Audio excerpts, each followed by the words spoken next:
স্টোরিটি যিনি আমাকে বলেছেন তার নাম হচ্ছে রোমানা রেজা। উনি পুরান ঢাকার ওয়ারিতে থাকেন। ইতোমধ্যে ওনার একটি স্টোরি আমি বলেছি, হসপিটাল কেন্দ্রিক একটি ঘটনা, যা আপনারা শুনেছেন এবং অনেকেরই ভালো লেগেছে বলে কমেন্ট করেছিলেন। তো রোমানা রেজা আপুর এখন যে স্টোরিটি আমি শেয়ার করতে যাচ্ছি, ঘটনাটির সময় ছিল 1986 সাল।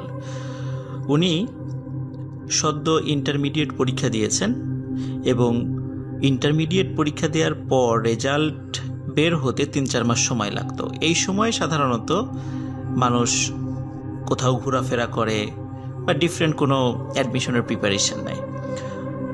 উনি চিন্তা করলেন যে সদ্য পরীক্ষা শেষ হয়েছে, তো আগে কিছুদিন ঘুরে আসি।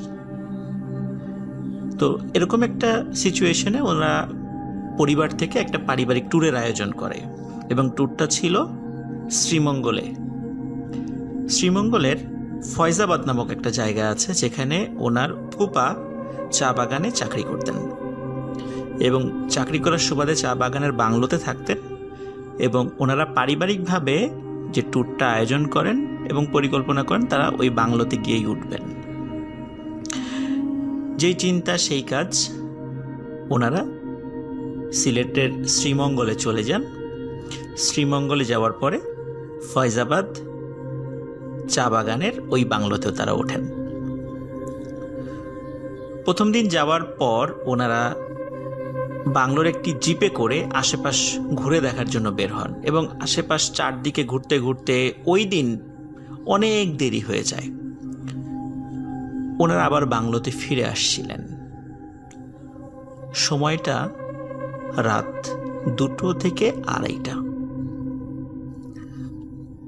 এত রাত্রে বাংলাতে এবং আশেপাশের এলাকাতে ডাকাতির ভয় ছিল, বিশেষ করে রাস্তাঘাটে চলতে গেলে তো কথাই নেই। কিন্তু ওনাদের সাথে অস্ত্রধারী গার্ড ছিল, এই জন্য ওনাদের চিন্তা কম ছিল। ওনারা গাড়ি নিয়ে যখন বাংলোর পথে আসছিলেন, পাশে চা বাগান, রাস্তার দুধারে কিন্তু খাড়ি মানে গর্ত, ছোট্ট একটি জিপ চলার মতো জায়গা সেখানে আছে। পাশাপাশি দুটো জিপ কিন্তু চলা সম্ভব নয়। গভীর রাত্রে যখন চারদিকে শুনশান নীরবতা, স্তব্ধতা, তখন জিপের ইঞ্জিনের শব্দ ছাড়া আর কোথাও হয়তো বা কোনো শব্দ শোনা যাচ্ছে না। তাদের জিপ এগিয়ে চলছে বাংলোর দিকে। হঠাৎ জিপের যিনি ড্রাইভার আচমকা গাড়ির গতি কমিয়ে দিলেন। সবাই বলল, কি ব্যাপার, কি হলো? তো তিনি বললেন যে সামনের দিকে তাকিয়ে দেখো।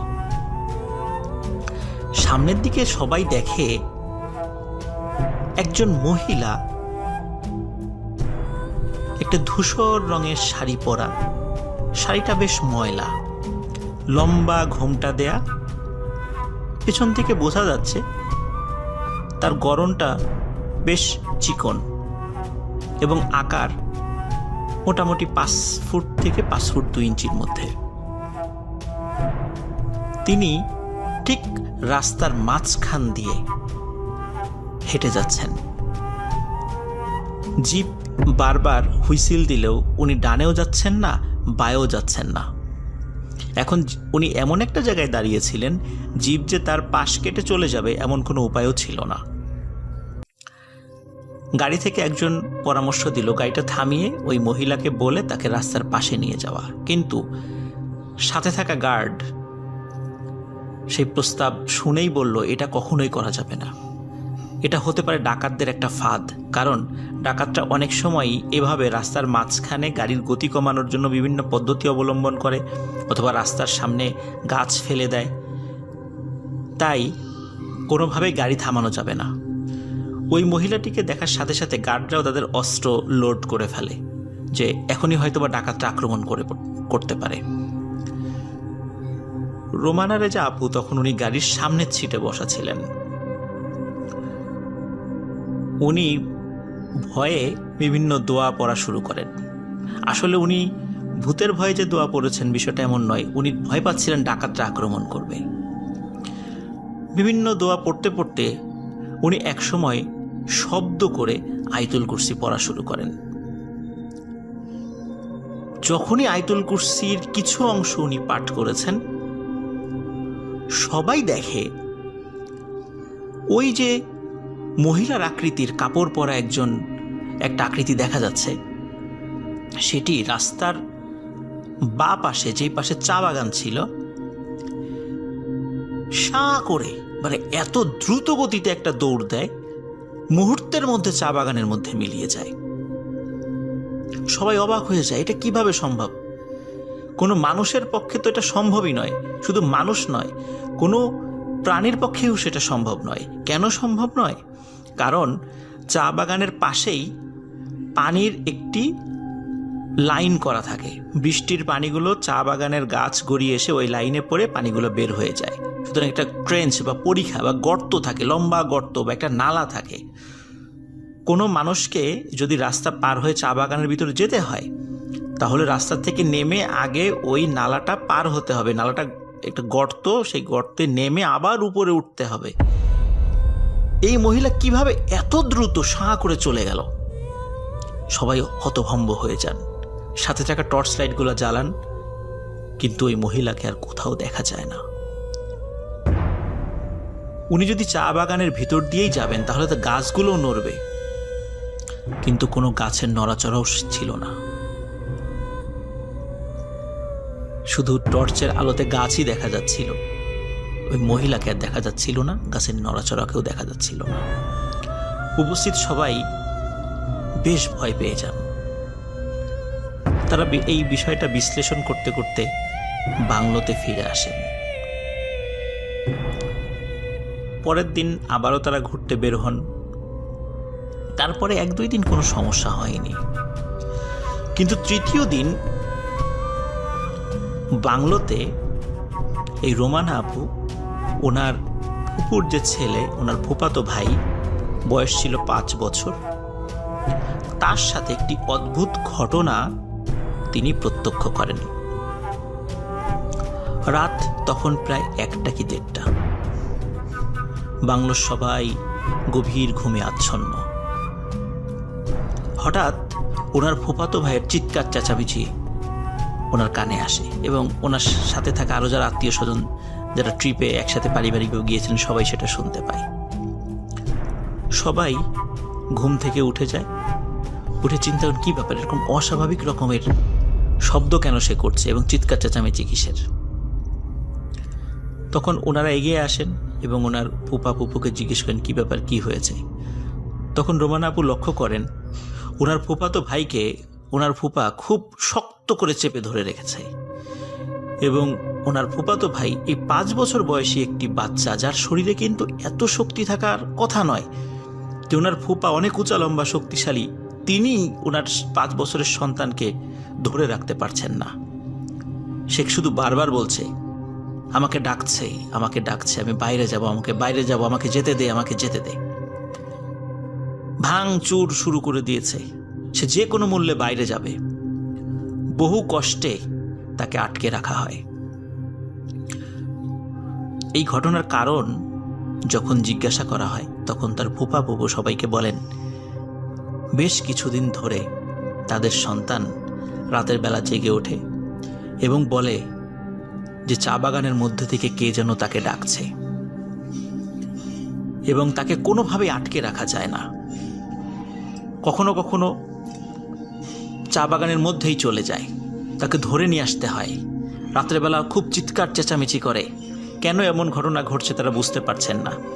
যদিও এই ঘটনার সমাধান হয়েছিল একজন আলেমের ঝাড়ফুঁকে, এই সমস্যা থেকে তারা নিষ্কৃতি পেয়েছিলেন। এই ঘটনা শোনার পর এবং কয়েকদিন আগে রাতের বেলা একটি ভয়ঙ্কর ঘটনা অবলোকন করার পর ওনারা বেশ ভয় পেয়ে যান এবং সিদ্ধান্ত নেন যে এই ট্রিপটা ক্যান্সেল, এবং ট্রিপটা ক্যান্সেল করে তারা আবার ঢাকায় ফিরে আসেন। যেহেতু রোমানা আপু পরীক্ষা দিয়েছেন, তার হাতে প্রায় 3 থেকে 4 মাস সময় ছিল পরীক্ষার রেজাল্ট বের হওয়ার। তাদের আরেকজন নিকট আত্মীয়, তিনি পরিবারসহ আবার চা বাগানে ঘুরতে যাওয়ার জন্য একটি ট্যুরের পরিকল্পনা করেন।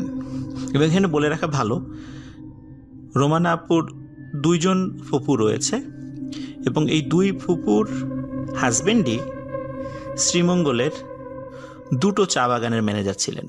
ফার্স্ট যে ঘটনাটা আমি বললাম, তার ওই ফুপুর হাজব্যান্ড ছিলেন ফয়জাবাদ চা বাগানের ম্যানেজার, এবং এখন যেই ফুপুর কথা বলবো তার হাজব্যান্ড ছিলেন শমশেরনগরের একটি চা বাগানের ম্যানেজার।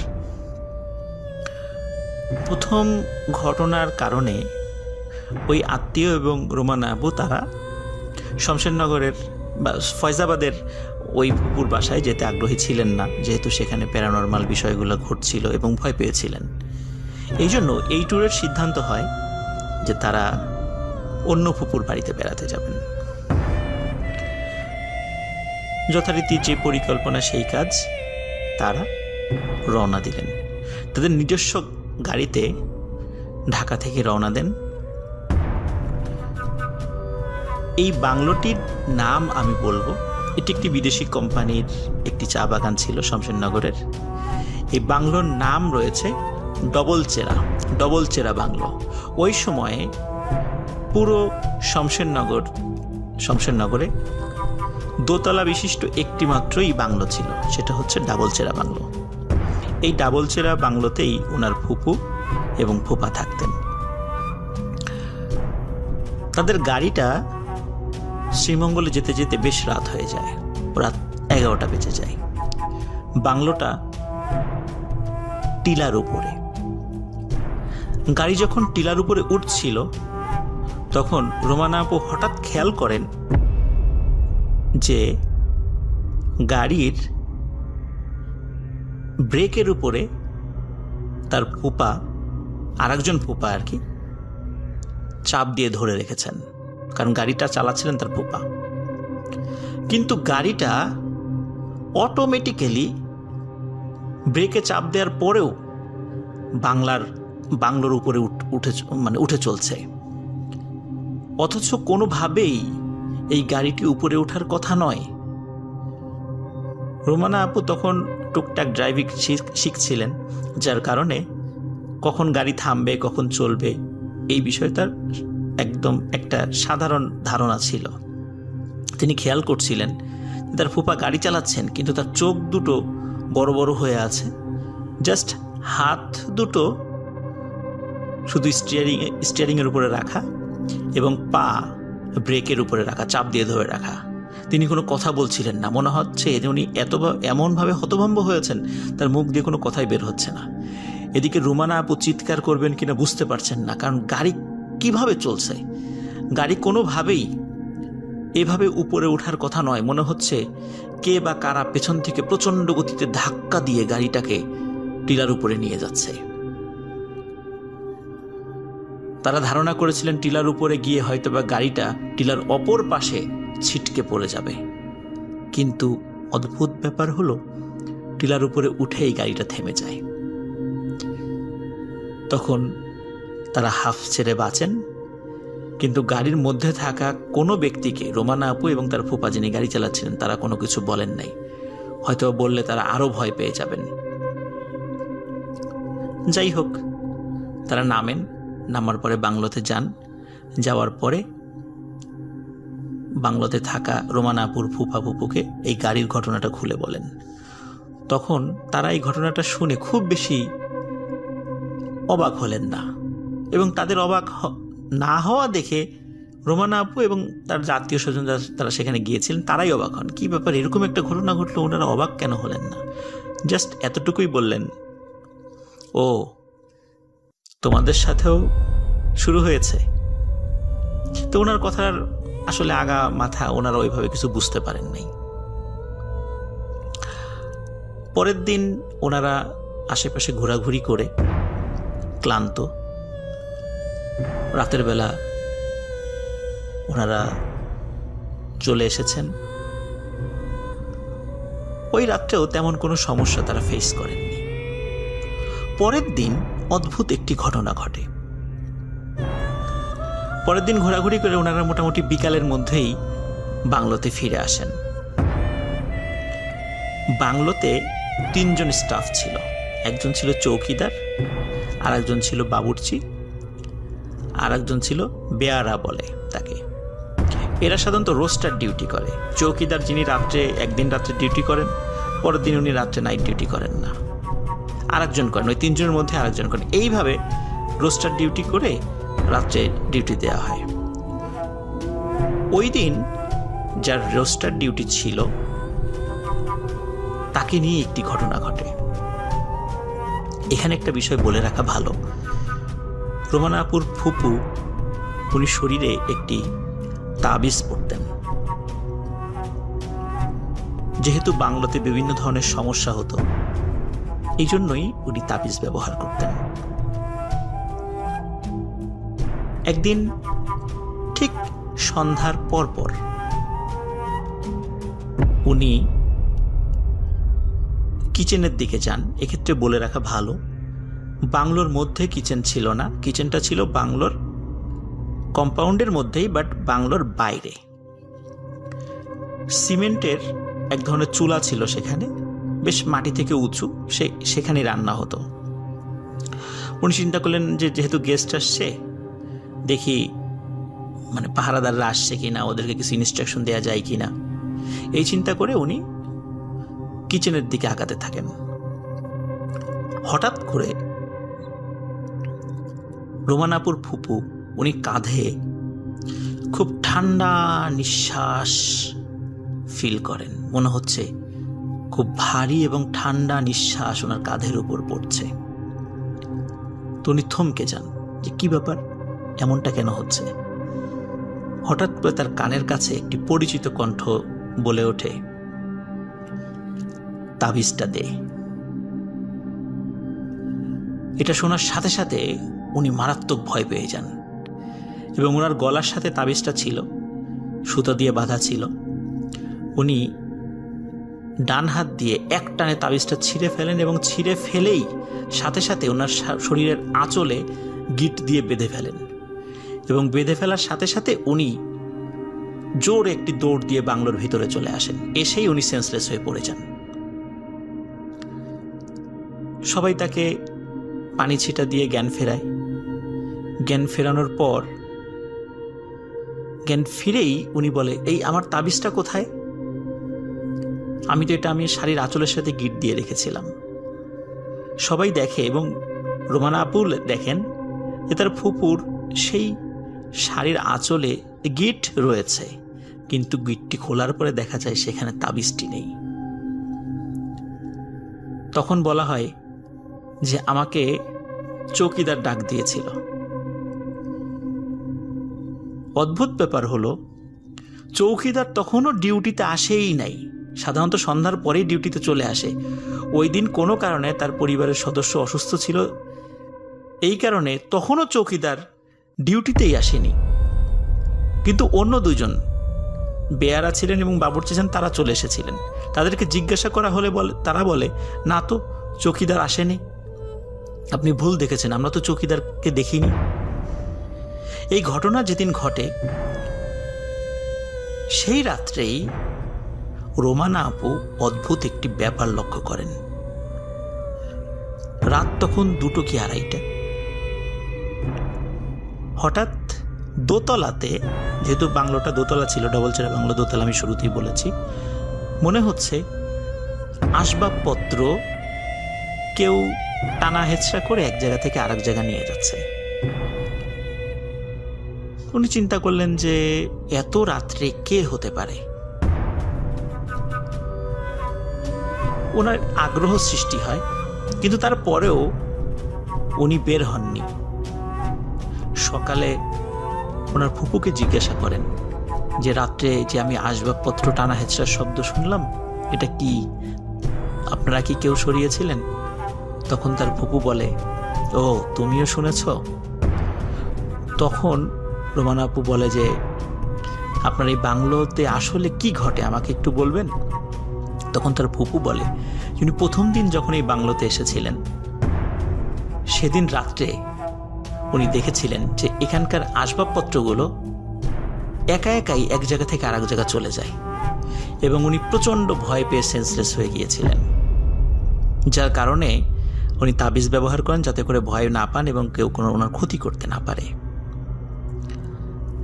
আর ছোটোখাটো ব্যাপার এই বাংলো এবং এই টিলার আশেপাশে হরহামেশাই ঘটে।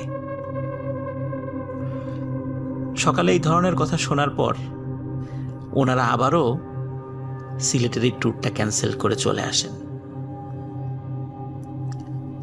প্রিয় লিসেনার্স, রোমানা আপুকে ইতোমধ্যে আপনারা দেখেছেন। এই দুটো ঘটনা একদম জলজান্ত প্রত্যক্ষদর্শী উনি। আমি আশা করব উনি আমাদেরকে আরও অনেক সুন্দর সুন্দর ঘটনা দেবেন। আশা করি লিসেনার্স, রোমানা আপুর এই ঘটনাটি আপনাদের ভালো লেগেছে। ধন্যবাদ।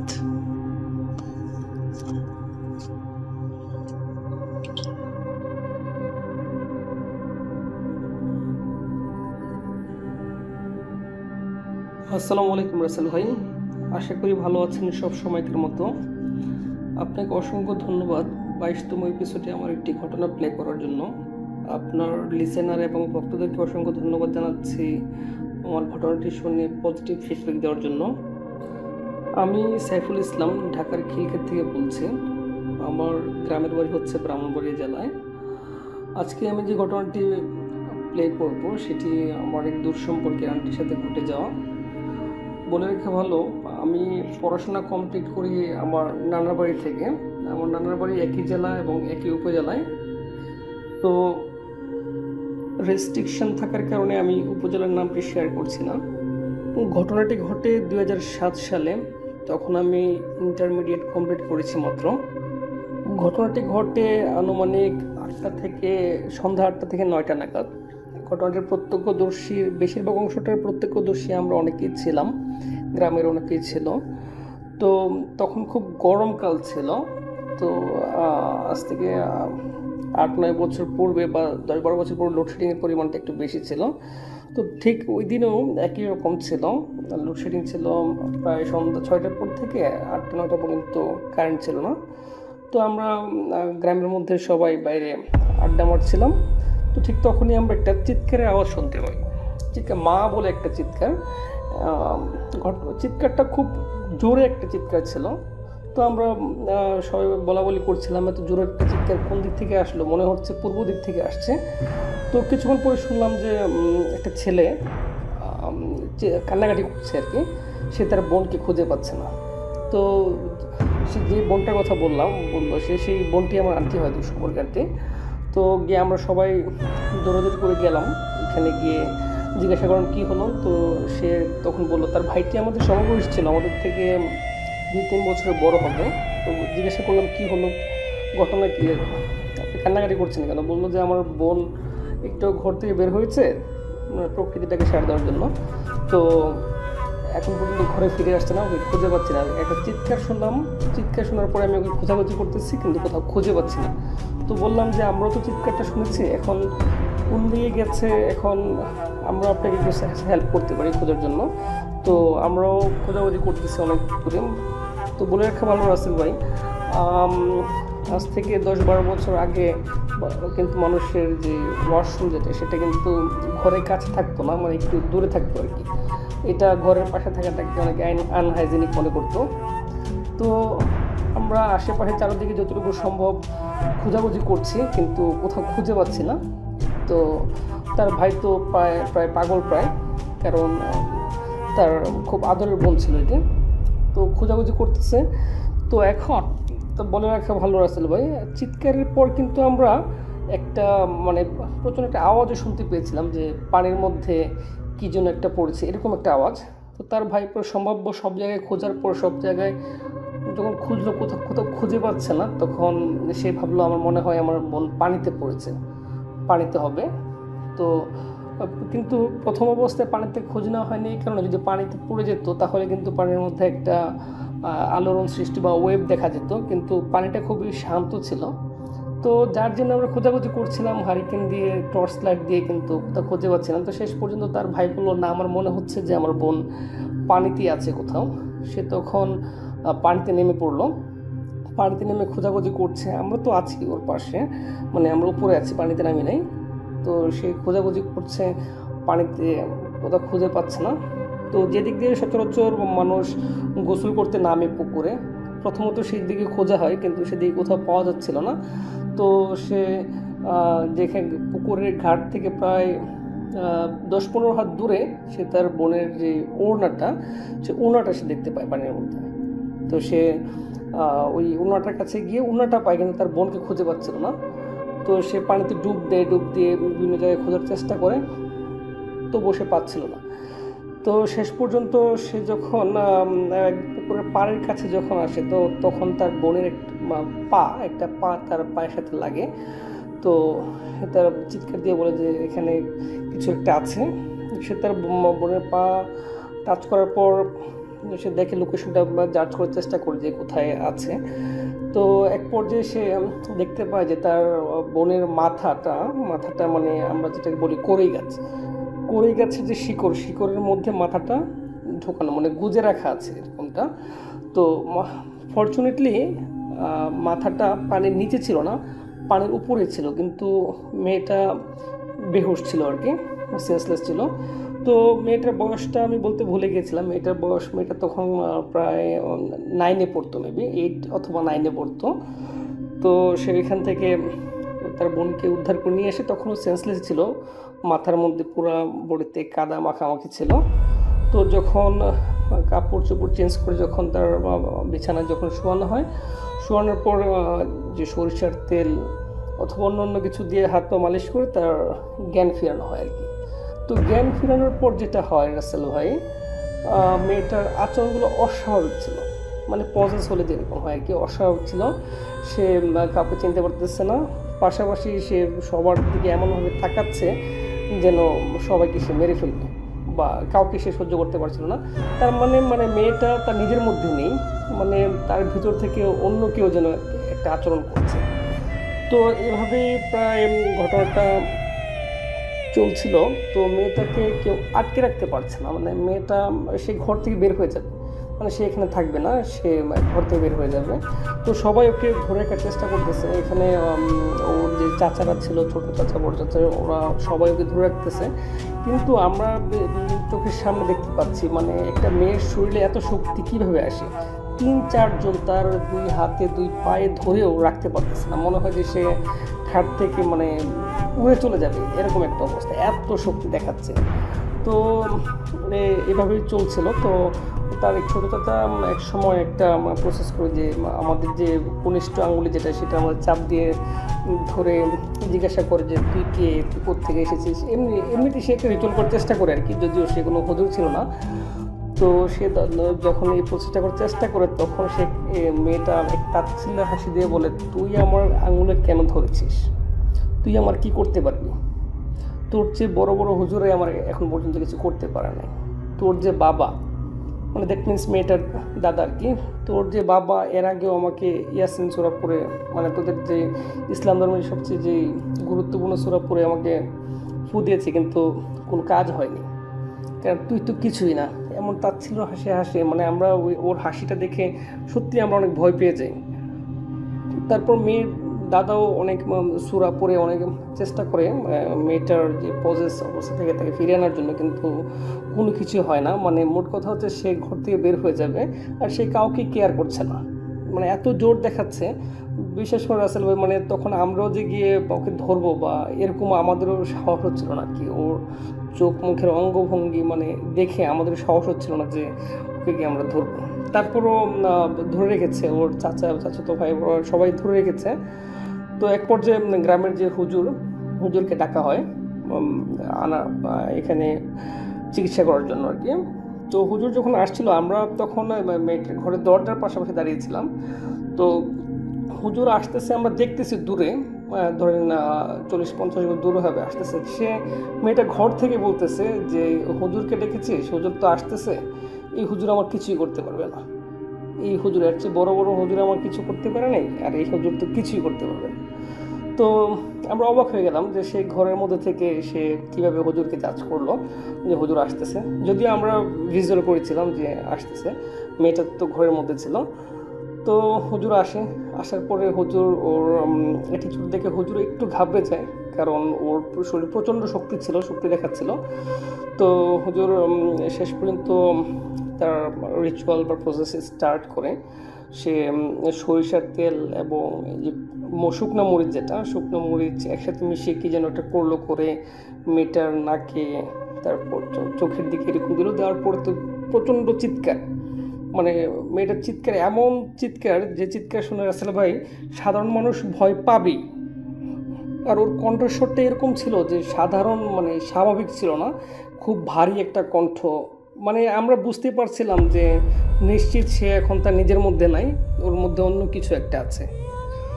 তো পরবর্তীতে হুজুর বলে যে ওকে খুব বাজে একটা জিন আসর করেছে, তো দেখা যাক কতটুকু কী করা যায়।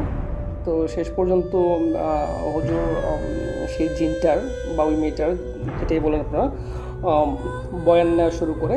তো বয়ানের মধ্যে এক পর্যায়ে মেয়েটা বলতে কি সেই জিনটা বলে যে আমি ওকে অনেক ছোটোবেলা থেকে টার্গেট করছিলাম। বলে রাখা ভালো, জিনটা মেয়ে ছিল। তো আমি ওকে ছোটোবেলা থেকে টার্গেট করেছিলাম, ওকে আমি যে কোনো মুহূর্তে নিয়ে যাব, আমি সেটা আমার প্ল্যানের মধ্যে আছে। তো হুজুর জিজ্ঞাসা করে যে তুমি ওকে কেন নিয়ে যাবো, সে তোমার কী ক্ষতি করছে? তো বলার পর সে ডিটেলস বলে যে ছোটোবেলা তো মেয়েরা এই যে চড়ুইভাতি খেলে, তো চড়ুইভাতি খেলার সময় সে নাকি কোনো এক সময় যে ওদের বাসার পাশে যেটা গাব গাছ ছিল, সেই গাব গাছের নিচে নাকি চড়ুইভাতি খেলার সময় যে আগুন জ্বালিয়েছিল, সে আগুনে নাকি ওই জিনটা নিয়ে ঘর বাড়ি নাকি পুড়ে যায়। তো এটাও বলেছে, সেই জিনটা বললো আর কি, সে নাকি হিন্দু, সে নাকি প্রায় 1000 বছর পূর্বে নাকি ইন্ডিয়ার কোনো এক রাজ্য থেকে নাকি বাংলাদেশে এসেছে। সেটা হচ্ছে ওই মেয়েটার মুখের ভাষা আর কি।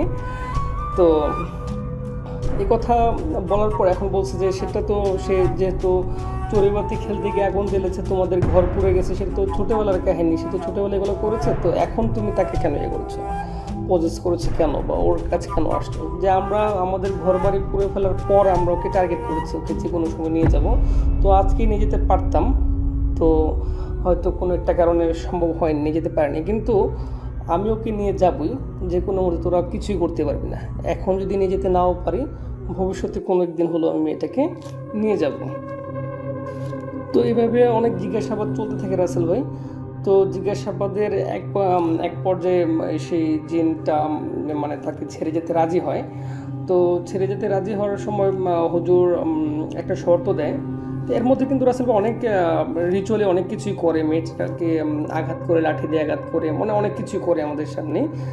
তো যখন সে চলে যেতে রাজি হয়, তখন হুজুর একটা কন্ডিশন দিল যে তুমি যাওয়ার সময় গরুর যে একটা হাড়, গরুর হাড়ের মধ্যে তোমাকে কামড় দিয়ে যেতে হবে।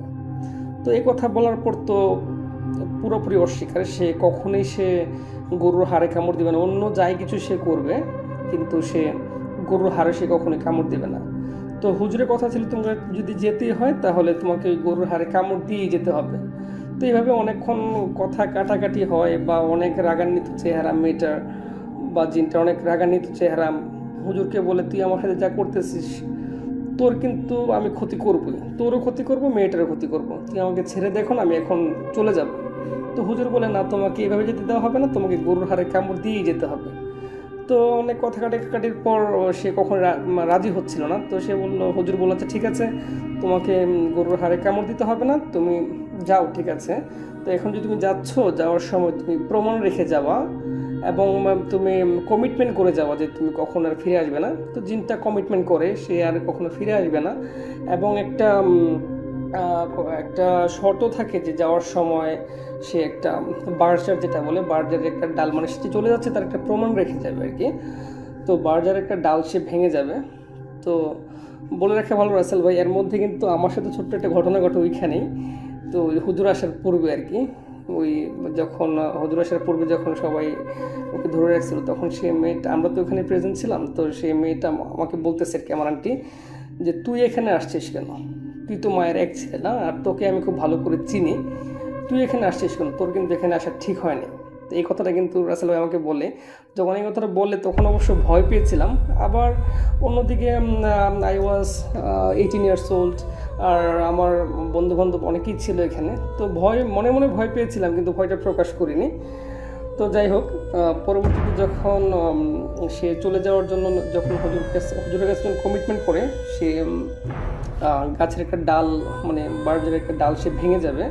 তো সবাইকে হুজুর বলে যে আপনারা সবাই একটু সাইড হয়ে যান, দরজাটা খালি করেন, সে এখন চলে যাবে, আর যাওয়ার পথে সে একটা সিমটম রেখে যাবে। তো তখন মেয়েটাকে ছেড়ে দেওয়া হয়। মেয়েটার পিছনে পিছনে আমরা সবাই ছিলাম অবশ্য। সে দরজাটা খালি করে দেওয়া হয়। খালি করে দেওয়ার পর মেয়েটা ঘর থেকে বের হয়, দৌড় দিয়ে সে উঠানে গিয়ে সে সেন্সলেসে পড়ে যায়। পরবর্তীতে যে ঘটনাটা ঘটে রাসেল ভাই, আমরা সবাই এখানে সাক্ষী, আমাদের চোখের সামনে ঘটনাটা। সে যখন ওই যে জিনটা আর কি, সে যখন যায় বার্জার দিয়ে যখন যায়, একটা ঢাল তো ভাঙলোই, একটা ডাল ভাঙলো সে। আর যাওয়ার সময় সে বার্জারের মধ্যে এমন একটা আলোড়ন করলো, মানে তার আলোড়ন দেখে আমরা বুঝতে পারলাম সেটা বিশাল বড় কিছু একটা, মানে পুরো বার্জার মানে ঝড় তুফান এলে যেরকম হয়, পুরোটা বার্জার এরকমভাবে একটা আলোড়ন সৃষ্টি করলো সে। তো শেষ পর্যন্ত আমার সেই আন্টিটা সে ফরেস্ট থেকে মুক্তি পায়। তো পরবর্তীতে তাকে বাসায় রুমে নেওয়া হয়, নিয়ে কিছুক্ষণ পরে অবশ্য জ্ঞান ফিরে, আমরা সেখানে প্রেজেন্ট ছিলাম। তো তাকে যখন আমি জিজ্ঞাসা করেছিলাম যে আন্টি, আপনি আমাকে একটু আগে কী বললেন, মানে আমি এখানে কেন আসছি, আপনার কথা শোনাতে আমি খুব ভয় পাইছিলাম। আন্টি বলছে, মামা আপনাকে আমি অনেক সম্মান করি, আপনাকে এই কথা কখন বলছি আমি, বা আমার তো এগুলো আসলে সত্যি কথা বলতে কি রাসেল ভাই, যে পজেস থাকা অবস্থায় অবশ্যই কারো কোনো কিছু মনে থাকে না। তারপর আমি জিজ্ঞাসা করেছিলাম। তো রাসেল ভাই, এটাই ছিল ঘটনা। যদি ভালো লাগে প্লে করবেন। ভূত.com দীর্ঘজীবী হোক, ভালো থাকেন সবাই, সুস্থ থাকেন। আসসালামু আলাইকুম।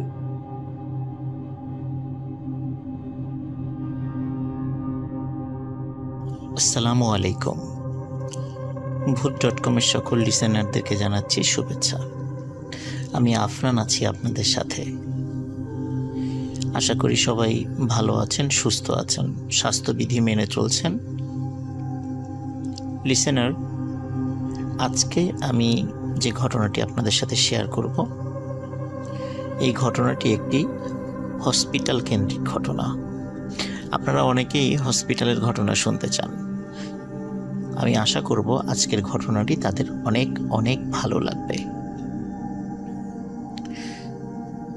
ঘটনাটির সময়কাল 1991 সাল। ঘটনাটি আমাকে যিনি দিয়েছেন, ওনার নাম হচ্ছে রোমানা রেজা। ওনার বাড়ি পুরান ঢাকার ওয়ারিতে। 1991 সালে উনি ঢাকা ইউনিভার্সিটির ইংরেজি ডিপার্টমেন্টে পড়তেন। উনি খুব সাহসী একজন মানুষ ছিলেন। ওনার আম্মা হঠাৎ করে অসুস্থ হয়ে পড়ে, এবং অসুস্থ হওয়ার পর বর্তমানে ঢাকার খুবই বিখ্যাত একটি বেসরকারি হসপিটাল, সঙ্গত কারণে নাম বলছি না, তো সেই হসপিটালে তাকে অ্যাডমিট করা হয়। এই হসপিটালটি তখন ছিল 3 তলা বিশিষ্ট, এবং সেটা ছিল ইউ আকৃতির। আপনারা অনেকেই হয়তো বা বুঝেও থাকতে পারেন, কিন্তু তারপরও আমি নামটি বলবো না। এই হসপিটালটি নিচ তলাটায় বারান্দা ছিল, উপরের 2 তলায় কোনো বারান্দা ছিল না। নিচতলার বারান্দাটা কোনো রেলিং ছিল না, খোলা ছিল, মানে সেটা চারদিক থেকে খোলা, এবং একটা পাশে সুন্দর মানে বাগান আছে। তো যখন ওনার আম্মাকে নিচতলাতে একটি কেবিন দেয়া হয়, ওনারা ওই রুমে ঢোকার পর একটা বিষয় খেয়াল করেন। ওই রুমে দরজার উপরে, এটা কিন্তু ভেতর দিকে, রুমের ভেতর দিকে দরজার উপরে আয়াতুল কুরসি বা এরকম আরবিতে কিছু লেখা মানে দরজার উপরে লাগানো আছে। এটা হসপিটাল কর্তৃপক্ষ লাগাতে পারে, অথবা কোনো রোগী সেখানে এসেছে তারাও সেটা লাগিয়ে যেতে পারে, এটা যে কোনো কিছু হতে পারে। তো উনি যেহেতু খুব সাহসী মানুষ ছিলেন, আর উনি রাত জেগে স্টাডি করতে পছন্দ করতেন এবং খুব এনার্জেটিক ছিলেন, এই কারণে দেখা যেত তার কাছের কোনো আত্মীয় স্বজন যদি হসপিটালে রাতে থাকতে হতো, রাত জাগতে হতো, তারই ডাক পড়ত। যেহেতু তার নিজের আম্মা, এই জন্য উনি শুরু থেকেই রাত্রেবেলা থাকার সিদ্ধান্ত নেন, যে রাতের বেলা তার আম্মার সাথে উনিই থাকবেন। দিনের বেলা অন্যরা থাকতো এবং উনি সন্ধ্যার দিকে চলে আসতেন এবং সারা রাত থাকতেন। সকালবেলা আবার অন্য আত্মীয় আসলে তাকে বুঝিয়ে দিয়ে উনি আবার বাসায় চলে যেতেন। তো প্রথম 2 দিন খুব বেশি সমস্যা হয়নি। 3 নম্বর দিন রাত ওনার ভাষ্য অনুযায়ী আনুমানিক 2টো বা 2:30 বাজে। কেবিনের পেছন দিকের যে দরজাটা, যেই দরজার সাথে বারান্দা রয়েছে এবং বারান্দার ওই পাশেই রয়েছে বাগান, তো উনি চেয়ারে হেলান দিয়ে বসেছিলেন। উনি হঠাৎ করে দেখছেন জাস্ট গোড়ালি থেকে নিচ পর্যন্ত 2টো পা, এবং এই পা দুটো খুবই উজ্জ্বল, টিউবলাইট যেভাবে আলোকিত হয় ঠিক তেমন পা দুটি ঠিকই তেমন। হেঁটে হেঁটে উনি দেখছেন যে ওই বাগান থেকে হেঁটে হেঁটে বারান্দায় আসলো, বারান্দা দিয়ে এসে বারান্দা একটু দাঁড়ালো, আবার হেঁটে হেঁটে তাদের রুমের মধ্যে ঢুকলো, মানে সেই কেবিনের মধ্যে ঢুকলো, এবং আবার রুমের মধ্যে কিছুটা পায়চারি করে আবার যে দরজাটা আছে সেই দরজাটা দিয়ে সে চলে গেল। তো উনি প্রথমে চিন্তা করছেন যে হয়তোবা টানা 2 রাত ভালো ঘুম হয়নি, রাত জাগা হয়েছে, আজকে 3য় রাত, উনি হয়তোবা ভুল দেখেছেন কিনা, নাকি স্বপ্নের মধ্যে জিনিসটা দেখেছেন। উনি আসলে ঠিক বুঝতে পারছিলেন না উনি কি আসলে স্বপ্ন দেখেছেন নাকি সত্যি দেখেছেন। উনি মানে নিজেকে বিশ্বাস করতে পারছিলেন না। উনি উঠে গিয়ে পাশে যে বেসিন ছিল, বেসিন থেকে চোখ ধুয়ে আসলেন এবং উনি বুঝতে পারছিলেন উনি যেটা দেখেছেন উনি সেটা ঠিক দেখেছেন। কিন্তু ওনার মনে হলো যে ওনার বিশ্রামের প্রয়োজন। এই জন্য সকালবেলা যখন ওনার আব্বা হসপিটালে আসেন তখন ওনার আব্বাকে বলেন যে আমার তো একটু বিশ্রামের প্রয়োজন, আমি মনে হয় একটু বেশি পরিশ্রান্ত হয়ে গেছি, চোখে উল্টাপাল্টা দেখছি, তো আমি বাসায় চলে যাই, বাসায় গিয়ে ভালো করে ঘুম দেই, রাতের বেলা আমি আর একা থাকবো না, আমার সাথে আরেকজনকে পাঠিও। তার মানে হচ্ছে মানে উনি আর একা থাকবে না, সাথে আরেকজন লোককেও পাঠাতে বলেছেন উনি।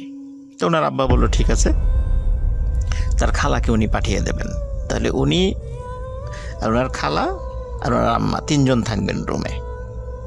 তো সেই কথাই হলো। উনি বাসায় গিয়ে ফ্রেশ হয়ে লম্বা একটা ঘুম দেন।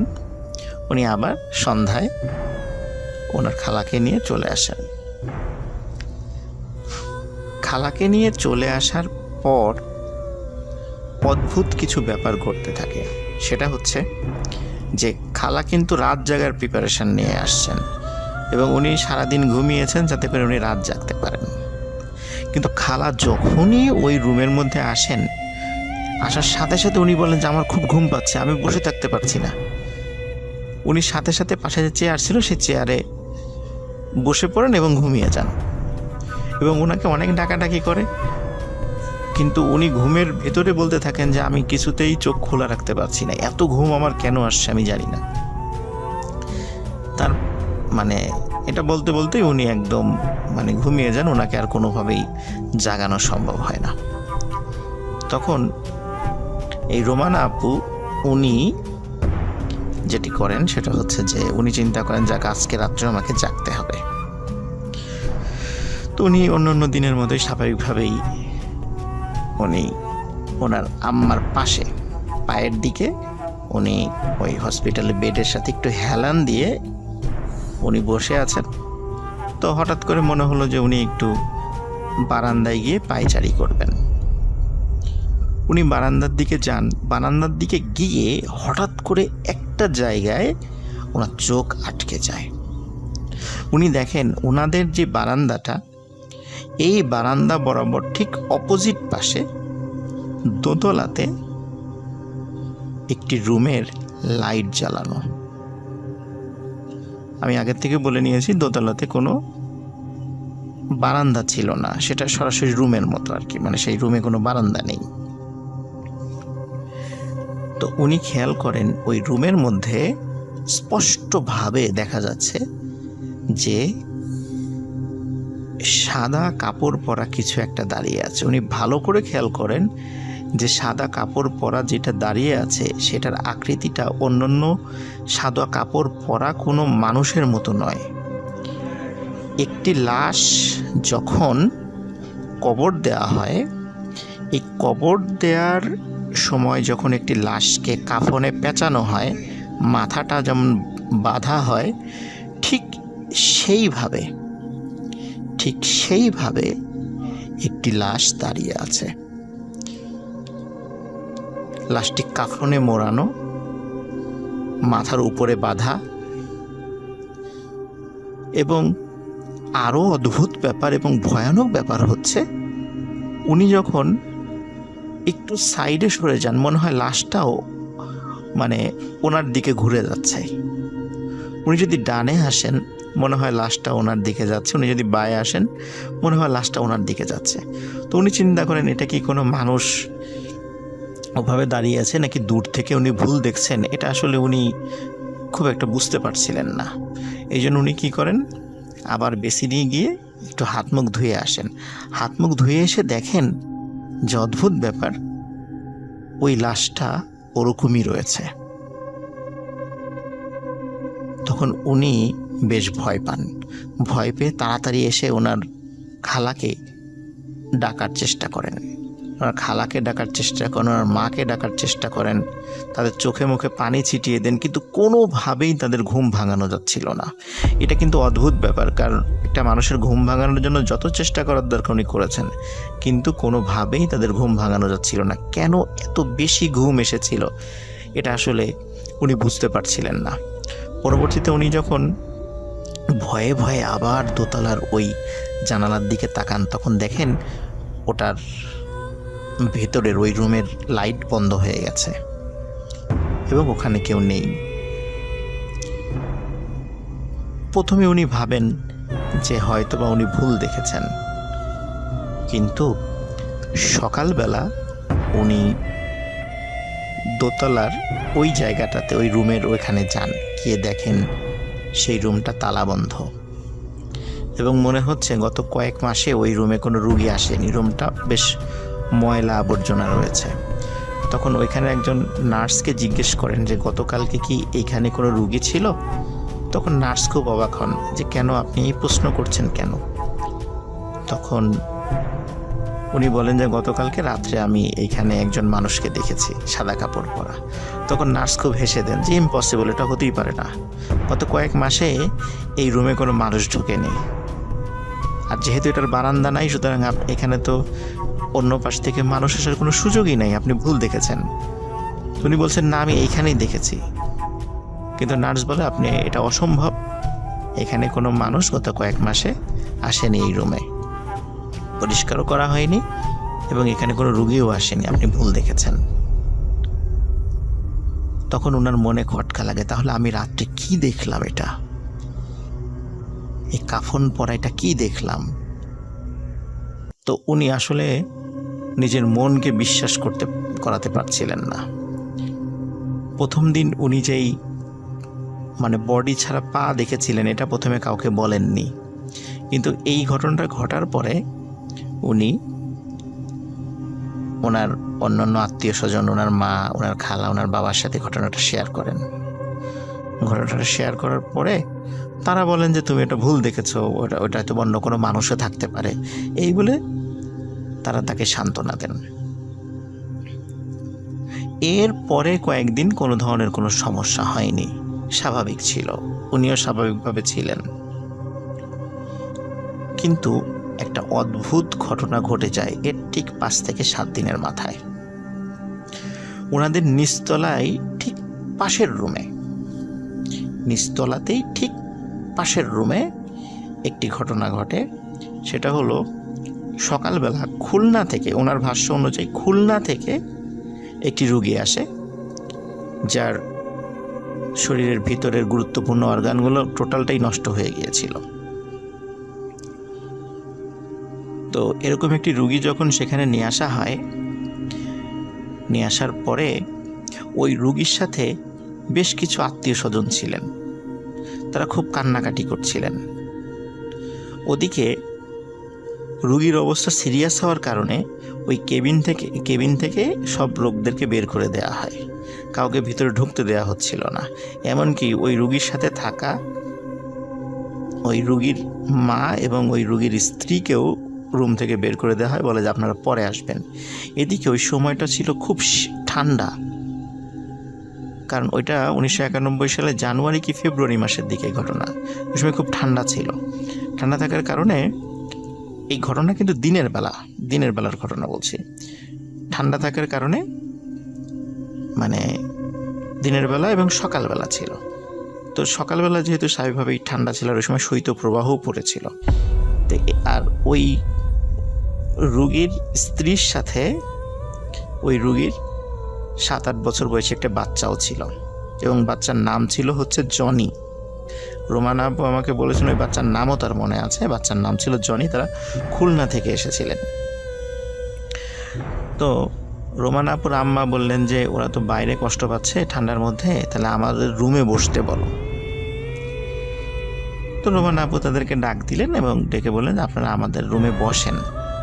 ডাক্তার বললে তখন আবার আপনার হাজব্যান্ডের রুমে বা আপনার ছেলের রুমে যান, যেহেতু ওনার ওয়াইফ এবং মা এবং বাচ্চা এই 3 জনকে তখন ওনার বাইরে দাঁড়িয়েছিল দেখে তাদেরকে ওনাদের রুমে নিয়ে আসেন, একদম ওনাদের পাশের রুমের ঘটনা আর কি।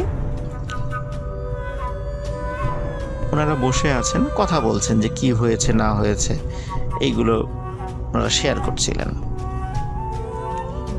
হঠাৎ করে রোমানা আপু দেখতে পেলেন যে ওনাদের যে রুমের পশ্চিম দিকের যে দেয়ালটা, মানে পশ্চিম দিকের দেয়ালের ওই পাশটাতেই হচ্ছে আর মানে ওই রুগীটার আছে। তো পশ্চিম দিকের দেয়ালের একদম রুফ বা ছাদের ভেতর, মানে ছাদে হঠাৎ একটা জিনিস ওনারা দেখতে পান। রোমানা দেখেন যে একটি কালো মেঘের মতো, ঘন মেঘের মতো, আমরা যেমন আকাশে যেরকম মেঘ দেখি এরকম মেঘের মতো একটা জিনিস দেয়াল ভেদ করে বের হলো এবং ছাদটা টাচ করে আস্তে আস্তে পূর্ব দিকে চলে যাচ্ছে। উনি অবাক হয়ে সেটা দেখছেন এবং পূর্ব দিকে গিয়ে মনে হলো যে একটু দাঁড়ালো, মেঘটা দাঁড়ালো, তারপর আবার পূর্ব দিকে দেয়ালের সাথে আস্তে করে মিলিয়ে গেল। তখন রোমানা আপুর আম্মু তাকে বলেন যে রোমানা, আমি যেটা দেখেছি তুমিও কি সেটা দেখেছো? বলে হ্যাঁ মা, আমিও তো সেইটাই দেখেছি। যখনই দেয়ালটা ভেদ করে চলে গেছে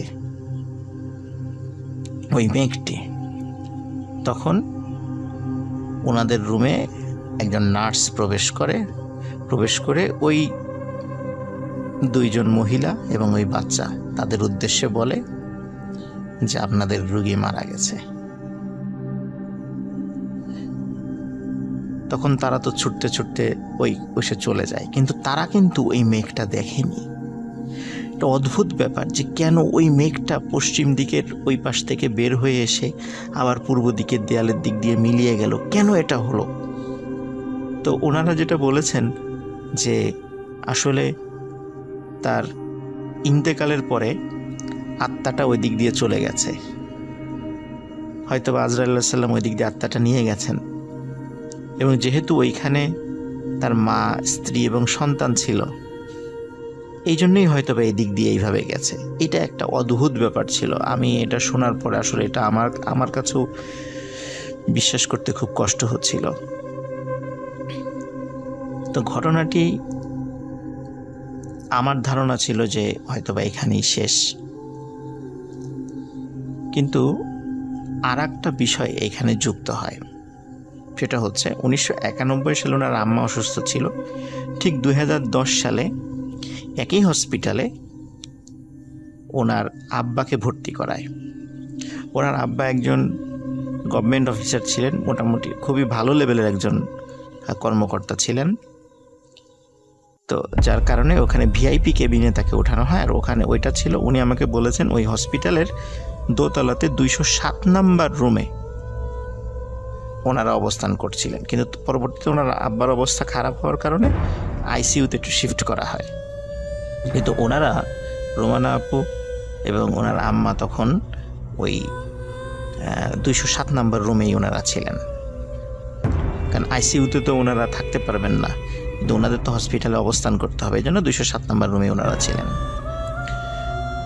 তো ওনারা খেয়াল করলেন ওনাদের পাশে এক রুম পরে 209 নাম্বার রুমে সাদা কাপড় পরা, অধিকাংশ লোকই সাদা কাপড় পরা, মনে হচ্ছে খুব সম্ভ্রান্ত বংশের এবং পরহেজগার বংশের বা পরহেজগার পরিবারের বেশ কিছু লোক, কিছু মহিলা, কিছু পুরুষ একজন রুগীকে নিয়ে আসলো। রুগীকে নিয়ে আসার পরে ওই রুমের মধ্যে থেকে ওর গুঞ্জন শুনছে যে তারা কথা বলছে, এবং ওনাদের কয়েকজন আত্মীয় স্বজন রুমের বাইরেও দাঁড়ানো।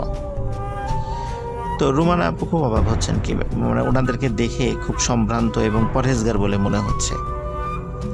এটা কিন্তু 2010 সালের ঘটনা। আমি ফার্স্টে যে ঘটনাটা বলেছি এটা 1991 সালের ঘটনা। 1991 সালে ওনার আম্মা অসুস্থ ছিলেন, আর 2010 সালে ওনার আব্বা অসুস্থ হন। তো উনি হঠাৎ করে খেয়াল করেন যে সিঁড়ি দিয়ে একটা 6-7 বছর বয়সী একটি বাচ্চা মেয়ে দৌড়ে আসছে, সাদা একটি ফ্রক পরা, খুব সুন্দর একটি বাচ্চা মেয়ে। তো উনি অবাক হয়ে ওই বাচ্চা মেয়েটার দিকে তাকিয়ে থাকেন। ওই মেয়েটার সাথে একটা অদ্ভুত জিনিস ছিল, যেটা রোমানা আপু খেয়াল করেন। সেটা হচ্ছে, মনে হচ্ছিল ওই মেয়েটার সাথে ছোট্ট একটা মানে বালিশের মতো, মানে আমরা যেরকম মহিলাদেরকে ছোট্ট ভ্যানিটি ব্যাগ দেখি, মনে হচ্ছে যে ওই মেয়েটার সাথে একটি ভ্যানিটি ব্যাগের মতো আছে, সেটার আকৃতি একটা ছোট্ট বালিশের মতো, এবং সেটি একটি মনে হচ্ছে একটি আলোর একটা বক্স, মানে সেটার ভিতর থেকে আলো ঠিকরিয়ে বের হচ্ছে, মনে হচ্ছে ওটা একটা আস্ত একটা লাইট। মেয়েটি দৌড়ে দৌড়ে কি করলো, ওই 209 নাম্বার রুমটাতে চলে গেল, এবং 209 নাম্বার রুমে ঢোকার কয়েক সেকেন্ডের মধ্যেই ওই রুম থেকে আর্তনাদের শব্দ, সবার কান্নার শব্দ।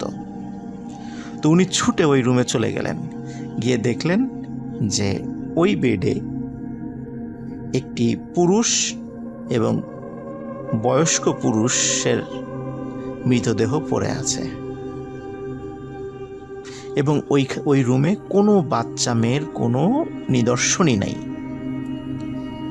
উনি চিন্তা করলেন যে তাহলে এই পাশে ওয়াশরুম হয়তো বা থাকতে পারে, ওয়াশরুমের দিকে যেতে পারে বাচ্চা মেয়েটা।